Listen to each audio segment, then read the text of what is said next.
For 4 years, I've been writing about this guy who sued Texas prisons because the only blanket that they would give him was one that he was really allergic to, and he kept breaking out into sores. This story speaks to how absolutely evil the United States carceral system of justice is. Thing is, he had a wool allergy, and they kept giving either wool or blended blankets, and all he wanted was a cheap-ass cotton blanket. And so he sued the state because they just wouldn't give it to him.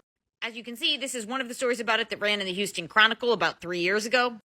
And yes, that's me. I wrote that. And here's more of some of the very basics of that case from the story. And as you can see, that was a lawsuit, which means that the state actually spent money to fight this guy's request to have a blanket. How much money did they spend? Great question. I put in a records request to the state's attorney general to find out how much money the state spent defending the prison system in the inmate's lawsuit. And the record showed that it was over $20,000. It was a little bit unclear. It might have actually been significantly more than that, like $30,000 or $40,000, but the records came in a few pieces, and what was very clear was that it was at least $23,000 as per this tweet that I did at the time, and you can see the actual records here if you zoom in. Now, in the end, the prisoner lost, but this week I got an update from him. He wrote me a letter, and ta-da, he got a blanket.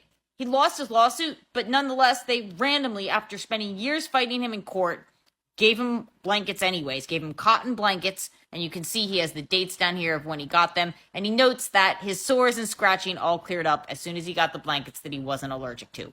Who knew? So this TikTok by Carrie Blakinger highlights this story of a man who's allergic to the wool blankets that were given to him in prison. And he sued in order to try and get blankets that he wasn't allergic to so he wouldn't have to worry about breaking out in hives all of the time. Now we have to ask the question, why, if a blanket is so cheap, would they spend so much money trying to fight this case, trying to fight for the state's authority to continue to give somebody a blanket that he is allergic to? Well, it's very simple. Our carceral system of justice is fundamentally founded on the idea of stripping away people's humanity with the purpose of quite literally turning people into slaves.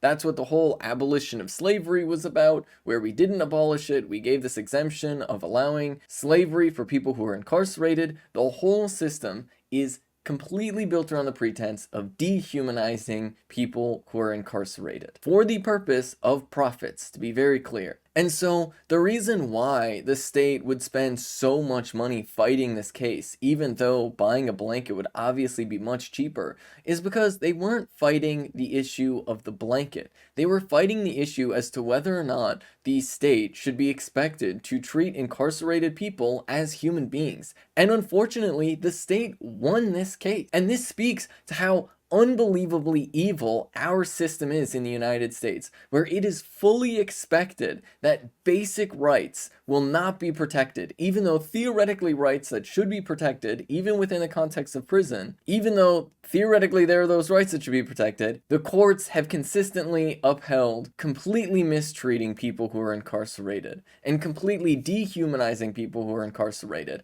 And all of this fundamentally is because basic accommodations for people to have basic quality of life in prison is something that would not only cost money, but it would also impose on the system an expectation of treating incarcerated people as human beings. And that, above all else, is completely intolerable, because if we treat incarcerated people as human beings, then we start to recognize that, hey, maybe slavery is a pretty terrible thing that nobody should be subjected to. And you can't let non-incarcerated folks start to have that thought process, because there are too much profits to be made from enslaving imprisoned people. So let's just be clear about one thing. If there is such a thing as an authoritarian police state in the world, that's the United States of America, with the highest prison population on the planet. Fundamentally, slave labor, that is to say prison labor in the United States of America, is a central part of our economy that giant corporations fundamentally depend on.